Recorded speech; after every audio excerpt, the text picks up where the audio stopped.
Kita bersyukur pada minggu Prapaskah kelima ini, meski terpisah oleh jarak, tetap dapat kita bersekutu. Bersama kita muliakan nama Tuhan yang senantiasa mengasihi kita. Dan ini kan Kidung Semangat 14 ayat yang pertama sampai yang ketiga. Muliakan Tuhan.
Kasih karunia dari Allah Bapa kita dan dari Tuhan Yesus Kristus menyertai saudara sekalian. Saudara-saudara yang dikasihi, menjalani kehidupan di tengah pergumulan dan tantangan tentu bukanlah hal yang mudah. Tidak jarang pergumulan yang tengah kita hadapi menggoyahkan iman kita kepada Allah dan tidak sedikit membuat kita meragukan akan seluruh penyertaan Allah di dalam kehidupan kita sehari-hari. Tantangan dan pergumulan dapat pula menimbulkan kehilangan pengharapan di tengah-tengah kehidupan kita. Di minggu Prapaskah yang kelima ini, seluruh umat kembali diajak untuk menghayati bahwa kuasa Allah sanggup menghadirkan pengharapan, sekaligus umat tetap memiliki semangat dalam menjalani tantangan dan pergumulan yang pernah dihadapinya. Karena nama Kristus yang senantiasa bergumana di dalam kehidupan kita menjadi surga dan rahmat yang selalu memberkati dan membuat kita berani melangkah dalam seluruh pengharapan kita.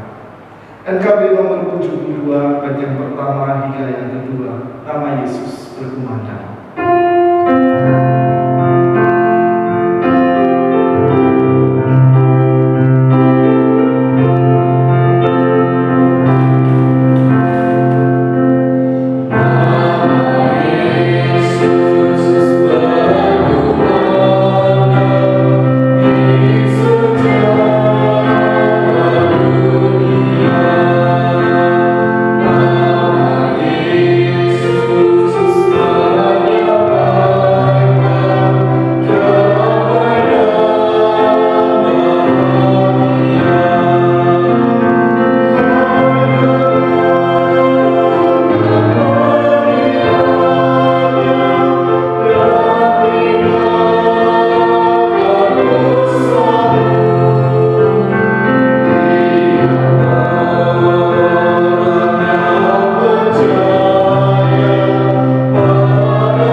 kita berdoa.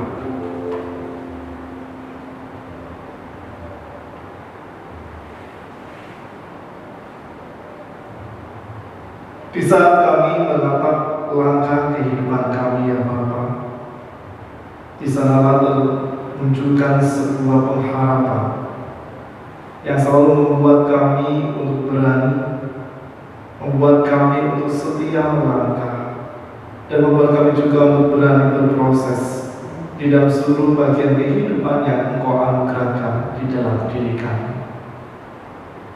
Itulah yang disebut penghayatan iman kami dalam kehidupan sehari-hari. Meski kadang-kala ya Tuhan, karena segala pergumulan berat yang melanda kehidupan kami, iman kami menjadi bimbang.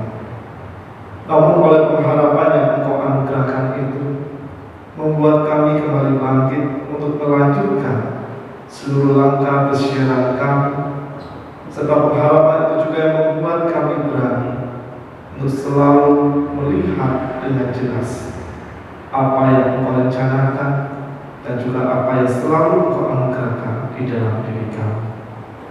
Begitu ya Tuhan, di dalam doa ini kami ingin terus membangun segala pengharapan kami, karena nama-Mu yang selalu menjadi surya dan rahmat dalam kehidupan kami, sehingga oleh nama-Mu itu juga harapan-harapan yang kami bangun pasti akan tercapai seturut dengan apa yang Engkau kehendaki.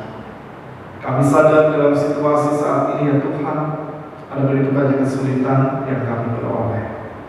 Jika kami tidak mampu beribadah dengan bertatap muka satu dengan yang lain, tetapi kami bersyukur dalam segala pengharapan yang kami bangun, kami tetap memiliki kesempatan untuk membangun kehidupan persekutuan kami meski terpisah oleh jarak dan waktu.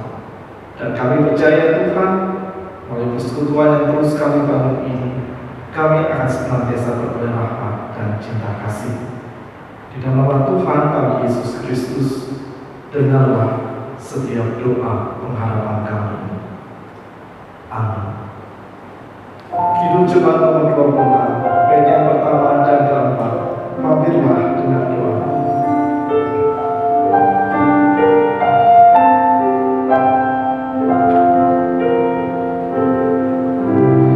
Oh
Dan Ia Tuhan kita Yesus Kristus dan Allah Bapa kita, yang dalam kasih karunia-Nya telah mengasihi kita dan telah menganugerahkan penghiburan abadi dan pengharapan baik kepada kita. Demikianlah berita anugerah dari Tuhan. Syukur kepada Allah. Dan satu berita anugerah tadi harus kita persiapkan hati dan pikiran kita menyambut pemberitaan firman Tuhan dan bersama-sama menyanyikan "Kusiapkan hatiku Tuhan".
Saudara-saudara yang kasih, bacaan kita pada saat ini diambil dari Injil Yohanes 11 ayat 1 sampai dengan 45. Injil Yohanes 11 ayat 1 sampai dengan 45. Saya akan membacakannya untuk kita semua. Ada seorang yang sedang sakit, namanya Lazarus. Ia tinggal di Betania, kampung Maria dan adiknya Marta. Maria ialah perempuan yang pertama menyaki kaki Tuhan dengan minyak mur dan menyekanya dengan rambutnya. Dan Lazarus yang sakit itu adalah saudaranya. Kedua perempuan itu mengirim kabar kepada Yesus, "Tuhan, dia yang Engkau kasihi sakit." Ketika Yesus mendengar kabar itu, ia berkata, "Penyakit itu tidak akan membawa kematian, tetapi akan menyatakan kemuliaan Allah, sebab oleh penyakit itu anak Allah akan dimuliakan." Yesus memang mengasihi Marta dan kakaknya dan Lazarus. Namun setelah didengarnya bahwa Lazarus sakit, ia sengaja tinggal 2 hari lagi di tempat di mana ia berada. Tetapi sesudah itu ia berkata kepada murid-muridnya, "Mari kita kembali lagi ke Yudea." Murid-murid itu berkata kepadanya, "Rabi, baru-baru ini orang-orang Yahudi mencoba melempari Engkau. Masih maukah Engkau kembali ke sana?" Jawab Yesus, "Bukankah ada 12 jam dalam satu hari? Siapa yang berjalan pada siang hari, kakinya tidak terantuk, karena ia melihat terang dunia ini. Tetapi jika seorang berjalan pada malam hari, kakinya terantuk, karena terang tidak ada di dalam dirinya." Demikianlah perkataannya, dan sesudah itu ia berkata kepada mereka, "Lazarus, saudara kita, telah tertidur, tetapi aku pergi ke sana untuk membangunkan dia dari tidurnya." Maka kata murid-murid itu kepadanya, "Tuhan, jikalau ia tertidur, ia akan sembuh." Tetapi maksud Yesus ialah tertidur dalam arti mati, sedangkan sangka mereka Yesus berkata tentang tertidur dalam arti biasa. Karena itu Yesus berkata dengan terus terang, "Lazarus sudah mati, tetapi syukurlah aku tidak hadir pada waktu itu, sebab demikian lebih baik bagimu, supaya kamu dapat belajar percaya. Marilah kita pergi sekarang kepadanya." Lalu Thomas yang disebut Didimus berkata kepada teman-temannya, yaitu murid-murid yang lain, "Marilah kita pergi juga untuk mati bersama-sama dengan dia." Maka ketika Yesus tiba, didapatinya Lazarus setelah 4 hari berbaring di dalam kubur. Betania terletak dekat Yerusalem, kira-kira 2 mil jauhnya. Di situ banyak orang Yahudi telah datang kepada Marta dan Maria untuk menghibur mereka berhubung dengan kematian saudaranya. Ketika Marta mendengar bahwa Yesus datang, ia pergi mendapatkannya, tetapi Maria tinggal di rumah. Maka kata Marta kepada Yesus, "Tuhan, sekiranya Engkau ada di sini, saudaraku pasti tidak mati. Tetapi sekarang pun aku tahu bahwa Allah akan memberikan kepadamu segala sesuatu yang Engkau minta kepadanya." Kata Yesus kepada Marta, "Saudaramu akan bangkit." Kata Marta kepadanya, "Aku tahu bahwa ia akan bangkit pada waktu orang-orang bangkit pada akhir zaman."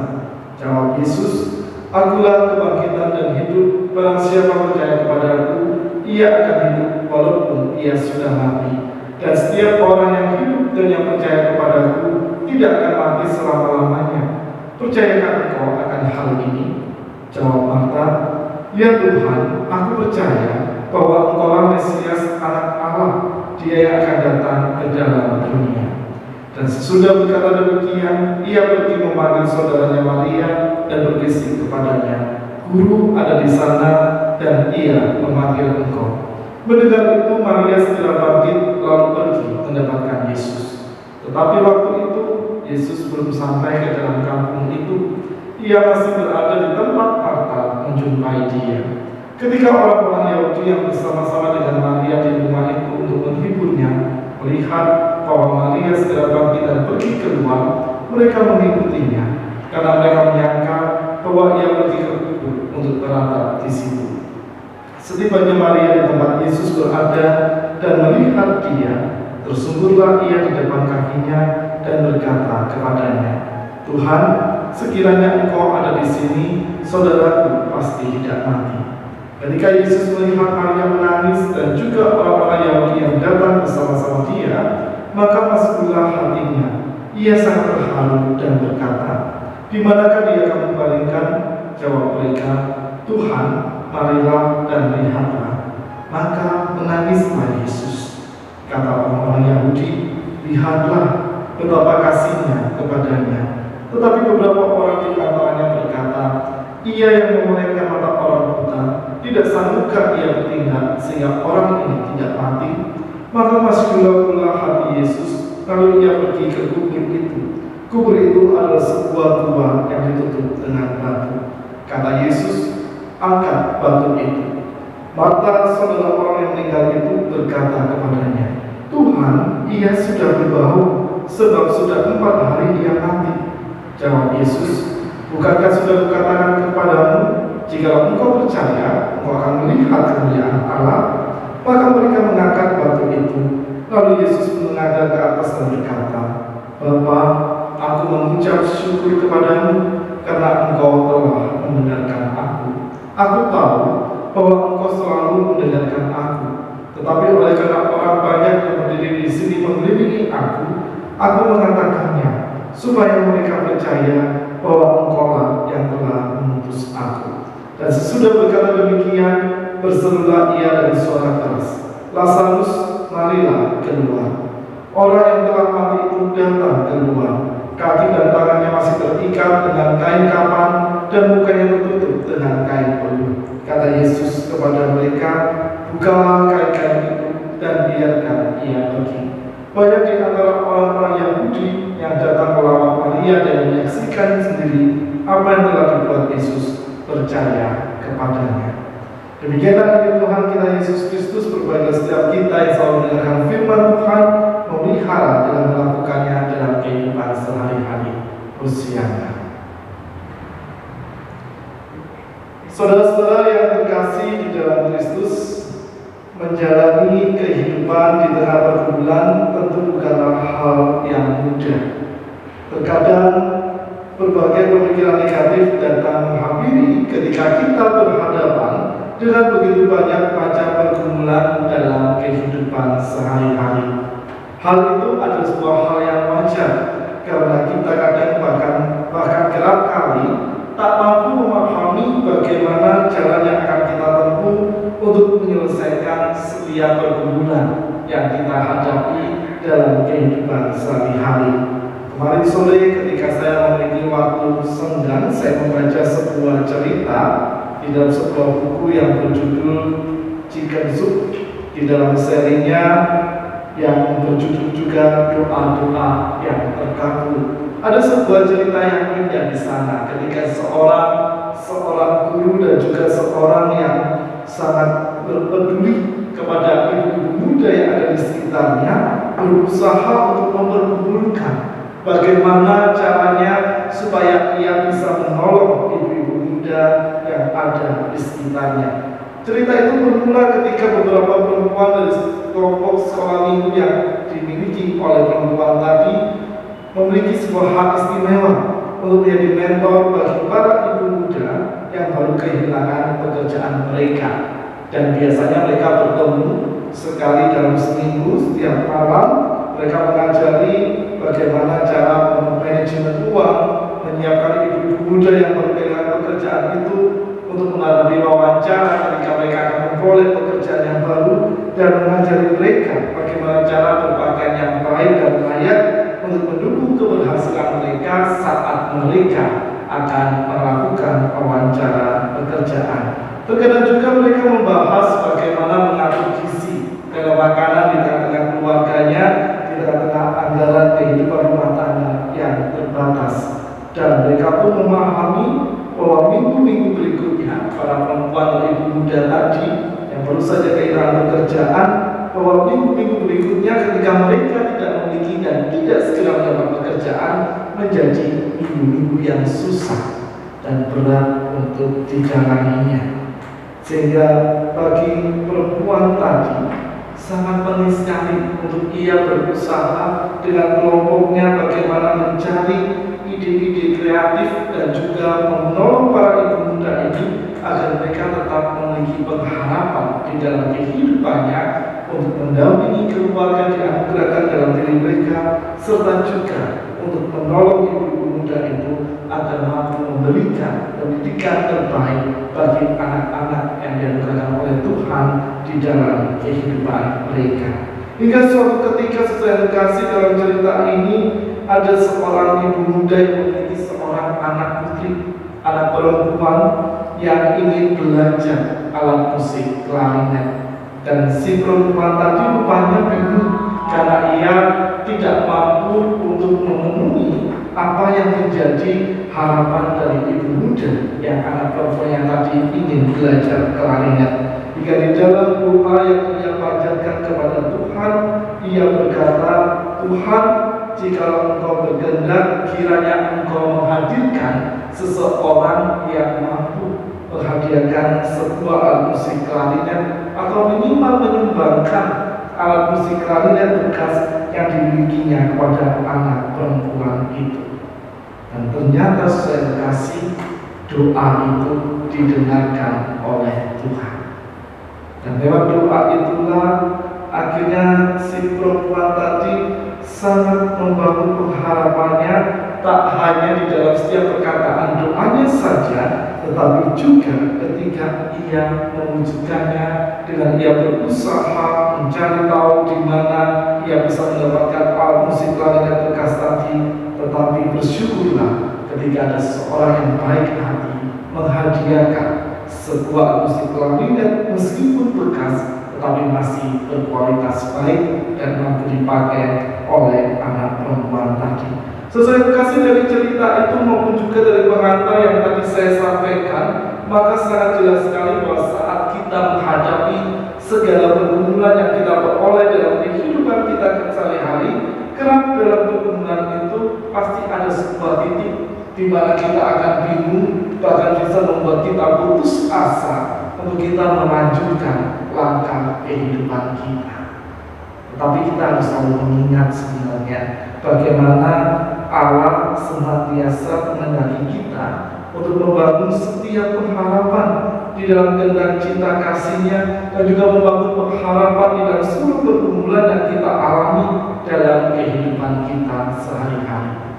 Sehingga lewat pengharapan itulah kita akan selalu bisa merasakan juga bagaimana Tuhan berkarya dan Tuhan senantiasa menolong kehidupan kita. Tetapi pertanyaan yang akan kita renungkan bersama-sama di dalam renungan kita saat ini adalah, apakah kita mampu secara konsisten membangun semua pengharapan tersebut? Apakah kita mampu secara konsisten hidup di dalam setiap pengharapan kita bersama-sama dengan Tuhan? Dan apakah kita juga mampu secara konsisten tetap setia berjalan meskipun kadang pengharapan itu sangat berbeda dengan apa yang akan terjadi dan apa yang kita inginkan sangat berbeda dengan apa yang Tuhan izinkan terjadi di dalam kehidupan kita. Saudara-saudara yang dikasihi dalam Kristus, kisah dalam Injil Yohanes 11 ayat 1 sampai dengan 45 tadi ingin juga bercerita tentang bagaimana pengharapan itu senantiasa dibangun dalam kehidupan nyata. Kita tahu bersama Lazarus adalah salah satu tulang punggung keluarga yang tentunya sangat diharapkan keberadaannya oleh Maria dan Marta, karena dalam tradisi masyarakat Israel maupun tradisi masyarakat pada umumnya seorang laki-laki itu menjadi tulang punggung keluarga. Tetapi dengan meninggalnya Lazarus, maka pupuslah semua harapan yang dimiliki oleh Marta dan Maria, dan mereka pun bingung bagaimana mereka harus melanjutkan kehidupannya dengan baik dan layak ketika tidak ada seorang laki-laki yang mampu menolong mereka menjadi tulang punggung keluarga. Meskipun Maria dan Marta bisa saja bekerja, tetapi hasilnya tidak akan seoptimal ketika Lazarus hidup bersama-sama dengan mereka. Dan sejak awal saya berkasih, ketika Maria dan Marta berkirim kabar kepada Tuhan Yesus bahwa Lazarus sakit, Tuhan Yesus sudah berbalik juga memberikan kabar kepada Maria dan Marta bahwa sakitnya Lazarus itu akan membawa sebuah peristiwa besar di mana kemuliaan Allah akan dinyatakan. Kita bisa melihatnya di dalam Yohanes 11 ayat yang keempat. Dan rupanya pesan itu tidak ditangkap dengan baik oleh Maria dan Marta. Mereka tidak menangkap secara utuh apa yang sebenarnya menjadi pesan bahwa akan ada sebuah mukjizat besar yang akan terjadi di dalam kehidupan mereka. Hingga saat Lazarus meninggal, di sanalah Maria dan Marta maupun para murid masih belum juga mampu memahami secara utuh apa yang dimaksud dalam perkataan Kristus tadi. Yang kita membaca dengan cepat di ayat 14 sampai dengan 15 menjadi sebuah titik penting dari kisah Injil Yohanes ini, bahwa melalui kematian yang dialami oleh Lazarus, Tuhan Yesus sebenarnya menghendaki Maria dan Marta dan juga para murid-muridnya yang lain untuk terus setia mempertahankan iman pengharapan mereka di dalam kasih dan pimpinan Tuhan. Maka saat Maria dan Marta mendengarkan berita itu, seharusnya mereka pun juga bertanya di dalam diri mereka, bukankah mereka juga telah melihat bagaimana karya mukjizat yang telah dilakukan oleh Tuhan Yesus di banyak tempat juga menunjukkan bahwa ada sebuah karya kasih yang selalu Allah hadirkan di dalam kehidupan mereka. Maka ketika Tuhan Yesus tak kunjung tiba di dalam kehidupan keluarga Maria dan Marta, dan saat akhirnya Lazarus dipanggil pulang ke rumah Bapa di surga, Lazarus meninggal, maka Marta pun menjadi sedih dan kecewa karena Tuhan Yesus tak kunjung datang ketika Lazarus sakit. Dan disitulah ia mengalami kebimbangan dengan iman yang diyakininya.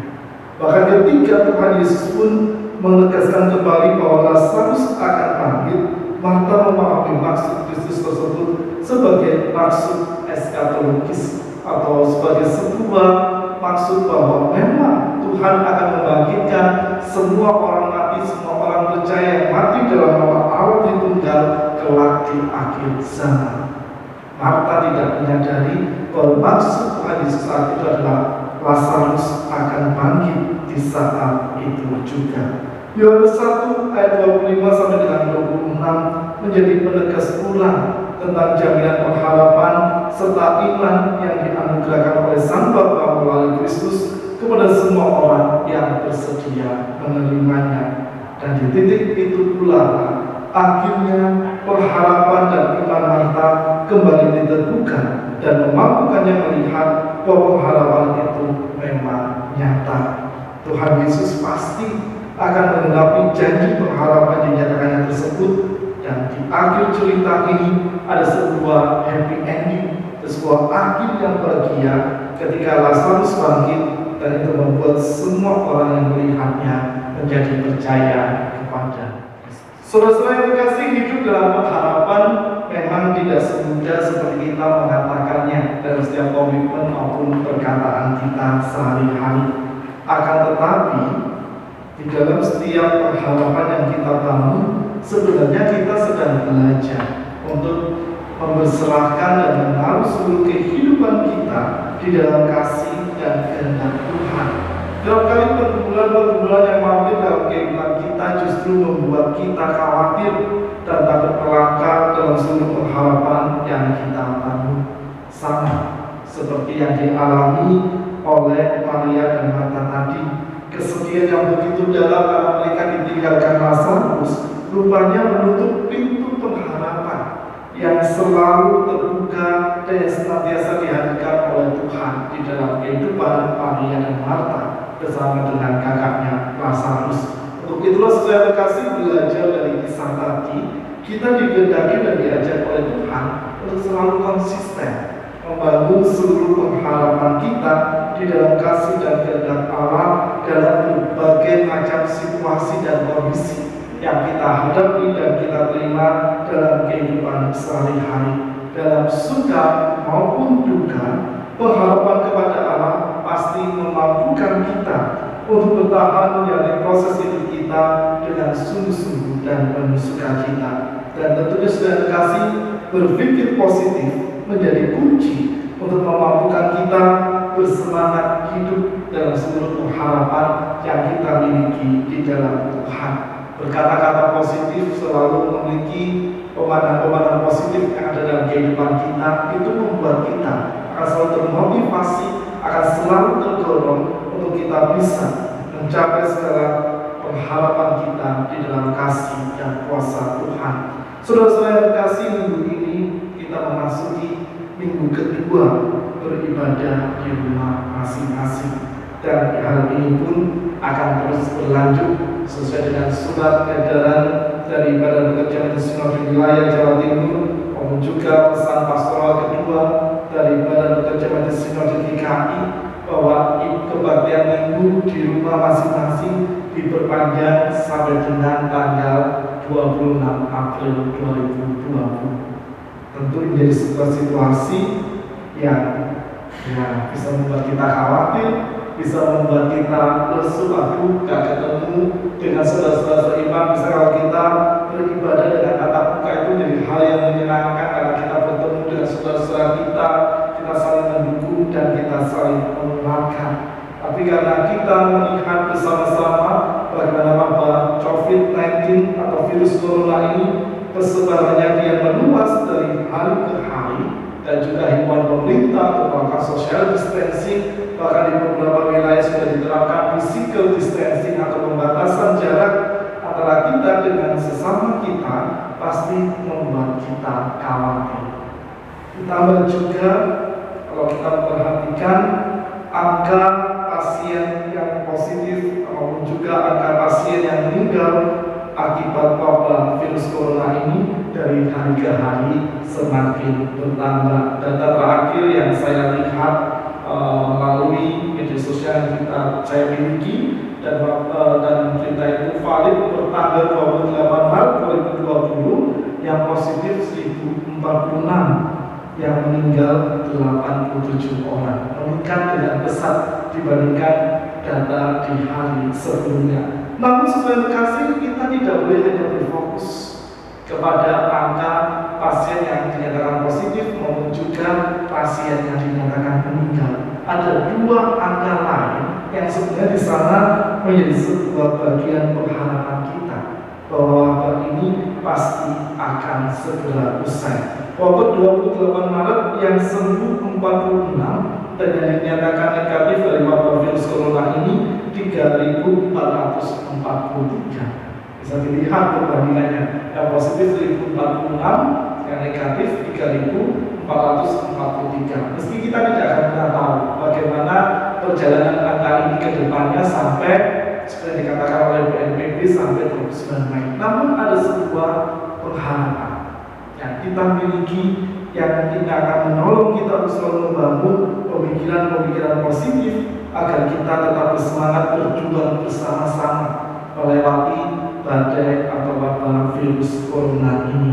Kita tak hanya boleh berfokus pada berita-berita tentang meningkatnya pasien positif COVID-19 ini saja, tetapi kita pun juga harus berfokus pada berita-berita yang menunjukkan angka kesembuhan dari pasien yang telah dinyatakan positif. Dan itu sebuah angka yang menggembirakan, yang akan terus menimbulkan semangat dalam hidup kita untuk kita yakin bahwa badai ini akan cepat berlalu. Berita itu berita positif yang akan selalu membangkitkan serta meneguhkan pengharapan kita di dalam Tuhan. Dan tentunya kita juga akan selalu berharap di dalam Tuhan bahwa Tuhan pasti setia berkarya melindungi dan menyatakan kehendaknya yang terbaik di dalam kehidupan kita. Untuk itulah saudara kasih, di minggu Prapaskah yang kelima ini, mari kita terus membangun pengharapan kita di dalam kasih dan pimpinan Tuhan, sebagaimana mata yang pada akhirnya diteguhkan kembali ketika ia melihat bahwa Tuhan Yesus benar-benar menjamin kehidupan di dalam dirinya. Maka kiranya jaminan yang sama pun akan terus kita rasakan dalam kehidupan kita. Kita yakin, kita beriman, Tuhan menolong kita, Tuhan melindungi kita, dan setiap pengharapan yang kita bangun bukan hanya sekedar kata-kata dan komitmen saja, tetapi pengharapan itu pun harus mampu kita wujudkan dalam kehidupan nyata kita. Selamat merayakan Minggu Prapaskah yang kelima. Selamat merayakan setiap kehidupan berpengharapan di dalam kasih dan kehendak Kristus. Tuhan menolong dan Tuhan lindungi kita semua. Amin. Saat ini untuk kita semua.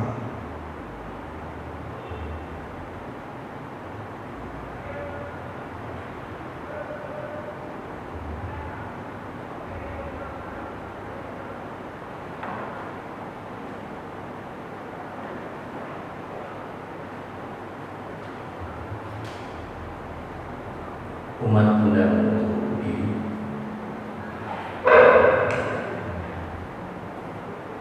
Bersama dengan umat Allah di sepanjang masa dan di segala tempat, kita tingkatkan pengakuan iman kita dengan mengucapkan pengakuan iman rasuli yang demikian.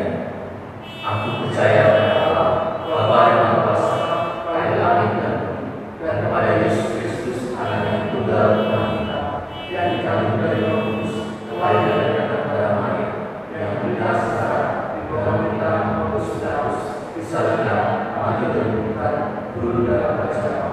Pada hari yang ketiga, bangkit pula dari antara orang mati, naik ke surga, duduk sebelah Allah, Bapa yang Maha Kuasa, dan di sana mereka untuk menghadiri orang yang hidup dan mati. Aku percaya pada Kudus, gereja yang kudus utama, persekutuan para kudus, pengampunan dosa, kebangkitan orang mati, dan hidup yang kekal. Amin.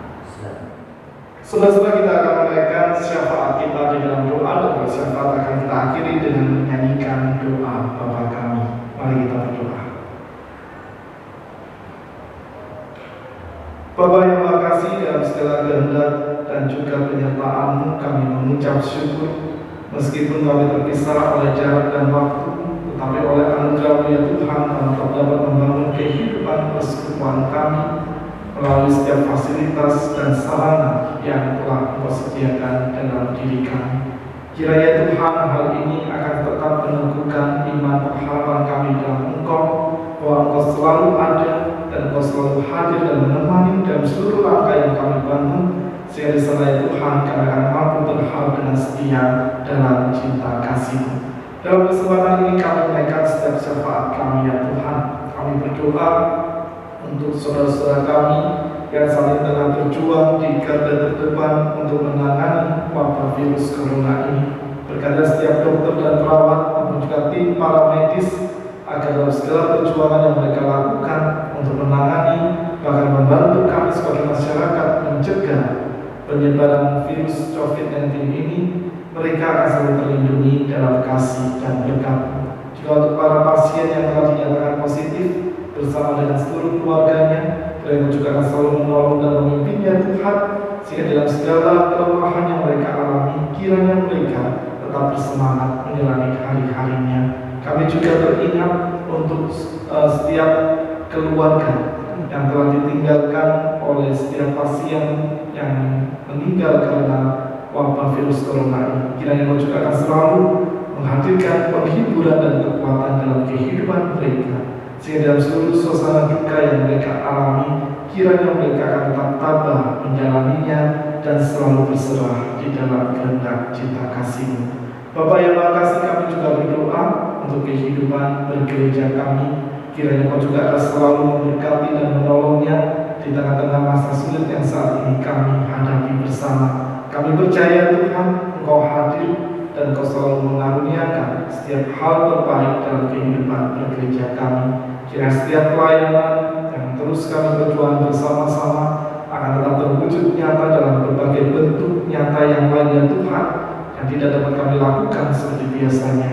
Dan lewat pelayanan itu juga kiranya kehadiran gereja-Mu tetap terus dirasakan dengan penuh sukacita oleh lingkungan, oleh masyarakat, maupun juga oleh setiap kami sebagai anggota jemaat. Sertai untuk setiap penatua, para pengurus komisi, setiap aktivis pelayanan, dan juga setiap anggota tim dan kelompok kerja yang ada di tengah-tengah jemaat kami, agar mereka tetap setia melakukan pelayanannya dan mereka senantiasa setia berharap di dalam Engkau. Kami juga menyerahkan untuk sekolah Kristen Petra Madiun ya Tuhan, dan juga akan memberkati setiap proses belajar mengajar secara online yang saat ini dilakukan, agar pelayanan pendidikan itu akan tetap berjalan dengan baik, dan kiranya juga menyertai para bapak ibu guru beserta anak-anak agar mereka selalu terlindungi di dalam kasih dan pimpinan di tengah-tengah meluasnya wabah virus corona ini. Kami juga berdoa ya Tuhan untuk saudara-saudara kami yang berulang tahun di pekan ini. Kami bersyukur segala pimpinan dan penyertaan yang Engkau nyatakan di dalam kehidupan mereka. Dan Engkau juga akan selalu menolong dan memimpinnya dalam seluruh langkah kehidupan yang mereka jalani, yang mereka akan selalu bisa melihat karya kasih-Mu beserta dan menguatkan kehidupan mereka. Juga untuk saudara-saudara kami yang saat ini tengah berbaring lemah, baik mereka yang dirawat di rumah sakit maupun mereka yang dirawat di rumah. Engkau juga akan selalu menolong dan memimpinnya dalam seluruh bagian perawatan yang diberikan. Setiap obat-obatan yang dipergunakan yang Bapa akan mendatangkan anugerah kesembuhan. Juga untuk saudara-saudara kami, bagian dari keluarga, kiranya Engkau juga akan memberkatinya Tuhan, sehingga kehadiran keluarga akan mendatangkan sukacita bagi saudara-saudara kami yang ada dalam rumah tubuh, dan keluarga pun akan selalu setia berharap di dalam cinta kasih-Mu. Bapa yang makasih, kami juga teringat untuk anak-anak kami maupun para cucu kami yang ada di luar kota, yang tidak sempat pulang ke kota Madiun. Dimanapun mereka berada ya Tuhan, Engkau juga selalu memberkatinya, sehingga mereka pun akan tetap terlindungi oleh cinta kasih-Mu, dan Engkau juga akan senantiasa mencukupkan segala keperluannya di kota perantauan, agar mereka selalu belajar berserah di dalam Engkau dan tidak khawatir akan segala hal yang dibutuhkan dalam kehidupannya sehari-hari. Kami juga berdoa untuk seluruh pergumulan kami ya Tuhan. Kiranya Engkau juga akan menolong dan memimpinnya dalam seluruh pergumulan yang kami alami tersebut. Kami tetap bersemangat menjalaninya, dan kami akan selalu mengandalkan Engkau dalam seluruh aspek kehidupan yang Engkau anugerahkan dalam diri kami. Kami pun juga berdoa untuk para relawan dan juga pemerintah negara kami ya Tuhan, yang saat ini tengah berjuang untuk dapat mencegah penyebaran virus corona ini supaya tidak meluas lagi.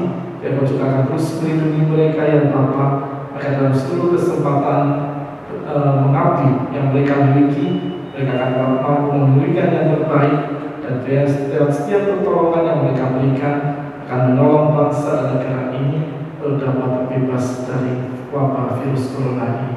Sesaat lagi kami akan melanjutkan seluruh langkah kehidupan kami. Kiranya kasih setia-Mu yang selalu memberkati, dan kasih setia-Mu juga yang senantiasa menuntun langkah kami. Di dalam nama Tuhan kami Yesus Kristus, kami serahkan seluruh doa dan permohonan serta rasa syukur kami ini, dan kami akan mengakhirinya dengan menaikkan doa Bapa kami sebagaimana yang telah Kau ajarkan kepada kami. Demikian.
Firman Tuhan yang akan mendasari persembahan kita adalah dari Filipi pasal yang keempat ayat ke-6. Janganlah hendaknya kamu khawatir tentang apapun juga, tetapi nyatakanlah dalam segala hal keinginanmu kepada Allah dalam doa dan permohonan dengan ucapan syukur. Pada saat ini kita akan membuka dua kata persembahan, kantong biru untuk operasional gereja dan kantong hijau untuk pengadaan dan permajaan peralatan multimedia dan sound system. Mari kita berikan ungkapan syukur kita dengan memuji Allah dari Hidup Jemaat 292 ayat yang pertama dan kedua. Aku benar.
Selesai kasih, kita akan melanjutkan seluruh langkah persiapan kehidupan kita sehari-hari. Memulai terus pengharapanmu di dalam kasih dan pimpinan Tuhan, karena dengan memuji namanya, dengan setiap tuntunan oleh firman dan kebenaran kasih-Nya, kita akan mampu menemukan apa yang direncana dan kehendak Tuhan dalam kehidupan kita, serta kita bisa selalu dekat di dalam tuntunannya.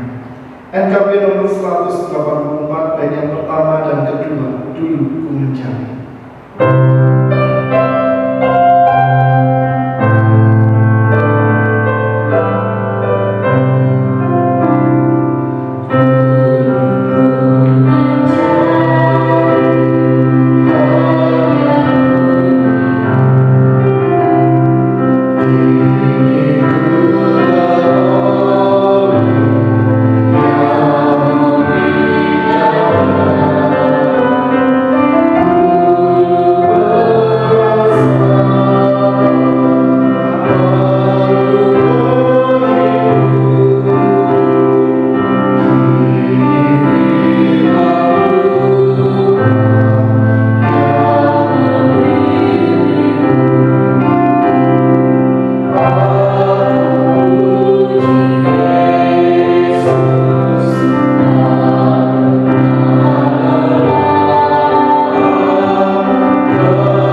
dan untuk itu terimalah berkat-Nya.